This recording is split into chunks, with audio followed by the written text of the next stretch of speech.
सभी का दिन मंगलमय हो। मैं मानवेंद्र कुशवाहा पुनः हिंदी की कक्षा लेकर उपस्थित हुआ हूँ। आज हम सभी हिंदी व्याकरण, लिपि, परिभाषा और प्रमुख लिपियों का अध्ययन करेंगे।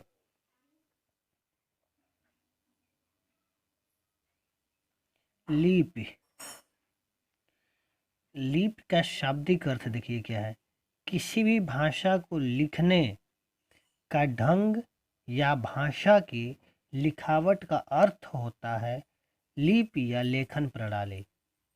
अर्थात भाषा को जो लिखने का ढंग होता है वही लिपि होता है। यानी जो लेखन प्रणाली हम जिन चिन्हों का हम प्रयोग करते हैं वही हमारी लिपि होती है। जिन चिन्हों का उपयोग ध्वनियों के लिखने के लिए किया जाता है वही लिपि होती है। यानी जिन चिन्हों का उपयोग हम लिखने के लिए करते हैं वही लिपि होता है। अर्थात हमारी भाषा जो हम बोलते हैं वह हिंदी है, इसको हम इस चिन्ह द्वारा लिखते हैं। यह चिन्ह ही हमारी लिपि है, यही लिपि से कहते हैं।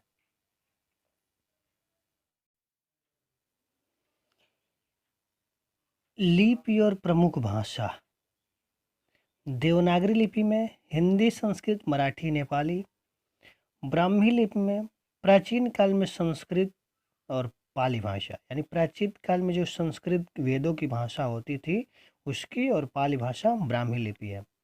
बंगाली लिपि में बंगला, गुजराती लिपि में गुजराती भाषा, तमिल लिपि में तमिल भाषा, गुरुमुखी लिपि पंजाबी और कानो लिपि। अब सर्वप्रथम देखेंगे ब्राह्मी लिपि। ब्राह्मी लिपि जो है भारत की अधिकांश लिपियों की जननी है। जननी का अर्थ माता, अर्थात ब्राह्मी लिपि से कई हमारे अधिकांश जो भारत में लिपियाँ बोली जाती है, जिन भाषाओं की जो लिपियाँ हैं वह सभी बोली जाती हैं। इसका प्रयोग सम्राट अशोक के लेखों में हुआ है। इसका प्रयोग सम्राट अशोक के लेखों में हुआ है।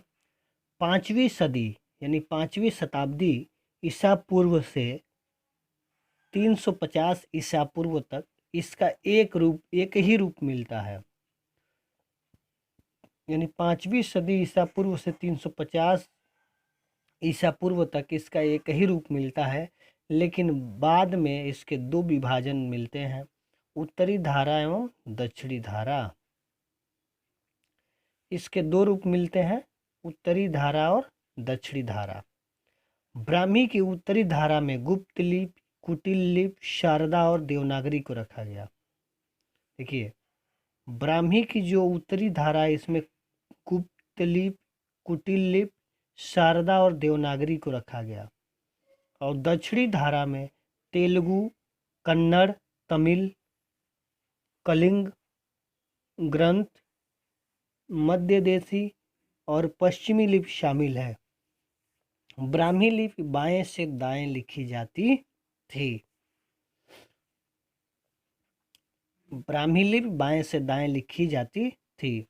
यहाँ पर ध्यान देंगे, ये हमारी जो उत्तरी भारत, जिसे दो धारा में बांटा गया, उत्तरी धारा दक्षिणी धारा, यानी उत्तरी भारत के लिए और दक्षिणी भारत के लिए,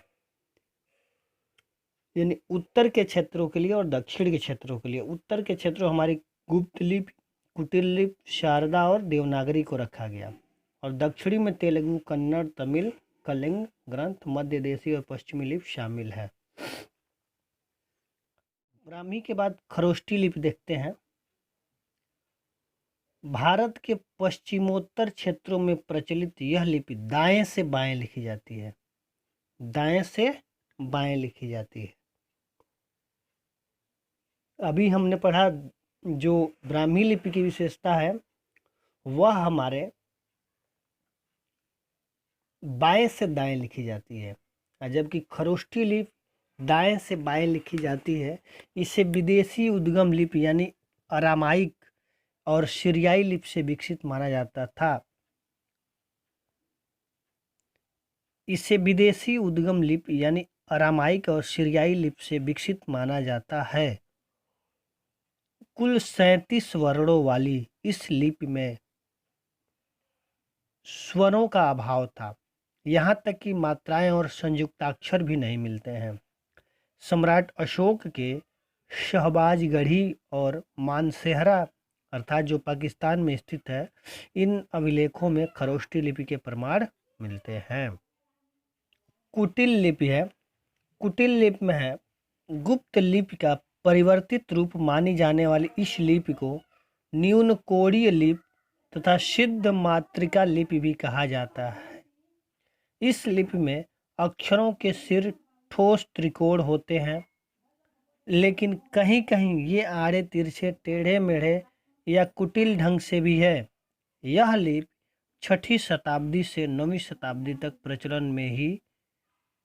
में रही।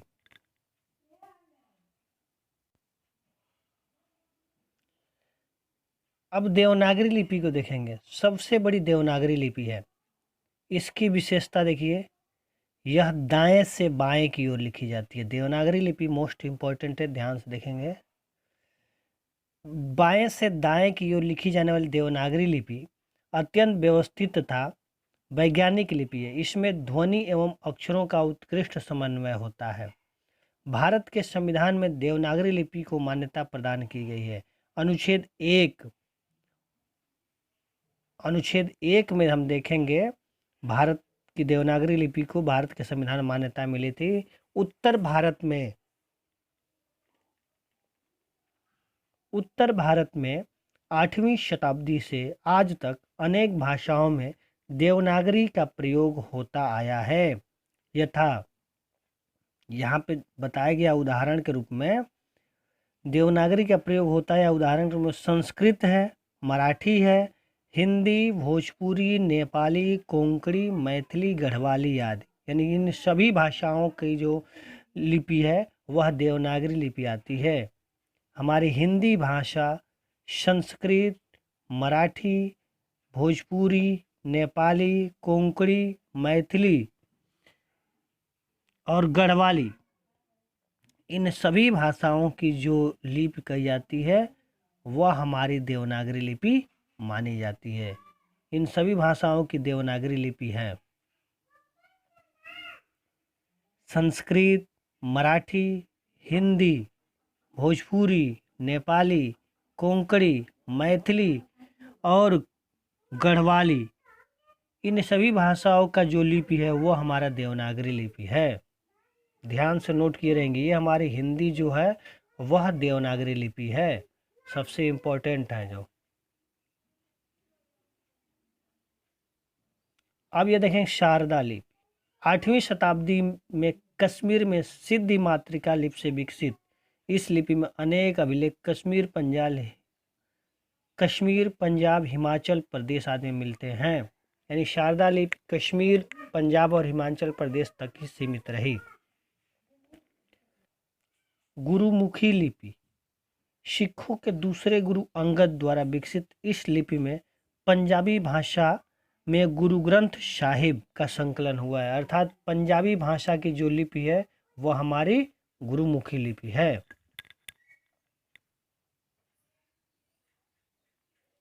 ग्रंथ लिपि।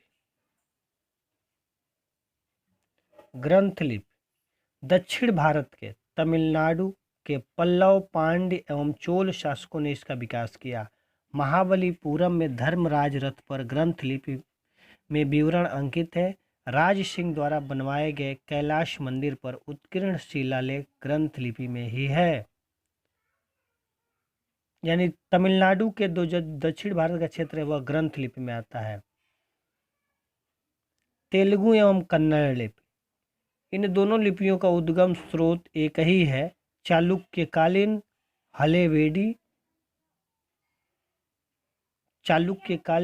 हलेबीड शिलालेख कर्नाटक के क्षेत्र इसके प्राचीनतम साक्ष्य है। बाद में यह लिपि स्वतंत्र रूप से विभाजित हो गई तेलुगु एवं कन्नड़ लिपि में। यानी तेलुगु एवं कन्नड़ लिपि दोनों का यह अलग ही एक लिपि है, जो बाद में यह अपनी भाषा के लिए एक अलग लिपि पहचान बनाए हुए है।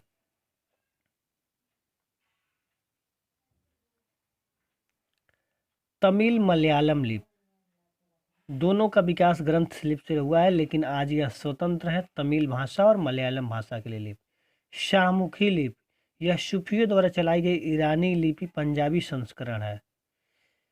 ईरानी लिपि का यह पंजाबी संस्करण है। मोडी लिपि यदुवंशी महामंत्री हेमाद्रि ने इसे शुरू किया। अक्षरों में तोड़ मोड़ के कारण इसे मोडी लिपि कहा गया, अर्थात मॉडिफिकेशन कर दिया गया, इसीलिए तोड़ मोड़ के कारण मोडी लिपि कहा गया। 1950 से पहले मराठी को इस लिपि में लिखा जाता था, यानी मराठी जो भाषा है वह 1950 से पहले इसी में लिखा जाता था। अब महाराष्ट्र लिपि यानी मराठी लिपि स्वतंत्र लिपि है। अब ध्यान देंगे, देवनागरी लिपि हमारे हिंदी और संस्कृत दोनों भाषाओं की लिपि है, इसलिए देवनागरी लिपि को पुनः एक बार देखेंगे। देवनागरी लिपि जिसकी उत्पत्ति मूलतः ब्राह्मी लिपि से मानी जाती है, इसी ब्राह्मी लिपि से देवनागरी लिपि विकसित हुई है और 7वीं शताब्दी के आसपास से व्यवहृत होने लगी, अर्थात 7वीं शताब्दी से यह देवनागरी लिपि व्यवहार में प्रयोग होने लगी। कुछ विद्वान इसे ब्राह्मी लिपि ही मानते हैं, जिसमें किंचित परिवर्तन के साथ उसका नाम देवनागरी हो गया, अर्थात देवनागरी लिपि का विकास ब्राह्मी लिपि से हुआ है और ब्राह्मी लिपि ही कुछ परिवर्तित होते हुए देवनागरी रूप में आ गया, यानी देवों की नगरी देवनागरी लिपि ब्राह्मी लिपि से ही उत्पन्न होकर इसका नाम देवनागरी हो गया। देवनागरी लिपि की कुछ विशेषता है, हम देखेंगे। इसकी विशेषता जो हम देखते हैं ये है, पहला, एक ध्वनि के लिए एक ही वर्ण संकेत है, अर्थात एक ध्वनि के लिए एक ही वर्ण संकेत है, सबसे बड़ी विशेषता है। हम जो लिखते हैं वही पढ़ते हैं, इसके लिए है।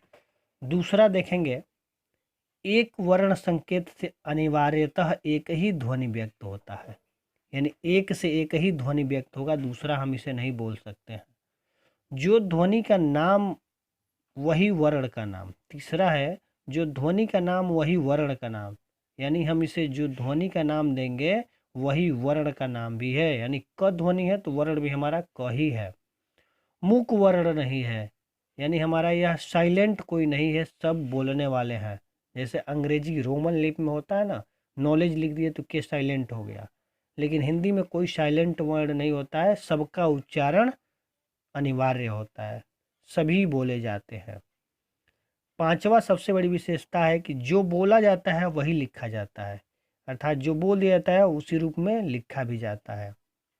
छठा है, एक वर्ण में दूसरे वर्ण का भ्रम नहीं, यानी एक वर्ण से दूसरे वर्ण जब लिखते हैं तो भ्रम नहीं होता है।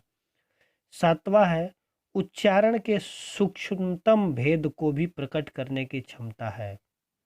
उच्चारण के सूक्ष्मतम यानी सूक्ष्म से सूक्ष्म, छोटे से छोटे वर्ण का संकेत हो उसे हम उच्चारण किया जा सकता है। आठवां है, वर्णमाला ध्वनि वैज्ञानिक पद्धति के बिल्कुल अनुरूप है। वर्णमाला ध्वनि वैज्ञानिक पद्धति के बिल्कुल अनुरूप है।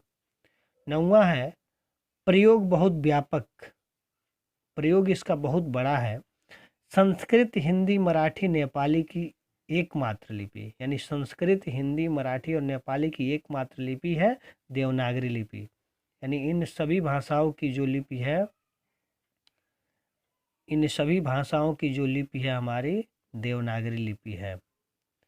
भारत की अनेक लिपियों के निकट, यानी भारत की अनेक जो लिपियां हैं उन सभी के निकटतम लिपि है, इन्हीं के अनुसार वर्णों की लिखावट होती है। ये रही देवनागरी की विशेषता। देवनागरी लिपि, देवनागरी लिपि में मुख्य 4 भाषा, हिंदी, संस्कृत, मराठी, नेपाली। अरबी लिपि में उर्दू भाषा, रोमन लिपि में अंग्रेजी भाषा। हमारे लिए 4 भाषाओं का जानना जरूरी है, हमारे लिए 4 भाषाओं का जानना जरूरी है, यानी हिंदी संस्कृत दोनों की हमारी जो लिपि है वह देवनागरी है, उर्दू भाषा की लिपि अरबी लिपि है और अंग्रेजी भाषा की लिपि रोमन लिपि है। ये सभी भैया बहन ध्यान रखेंगे, याद रखेंगे। सभी भैया बहन इसे अपने नोटबुक में लिख लेंगे और याद करेंगे। आज की वीडियो में इतना ही। धन्यवाद।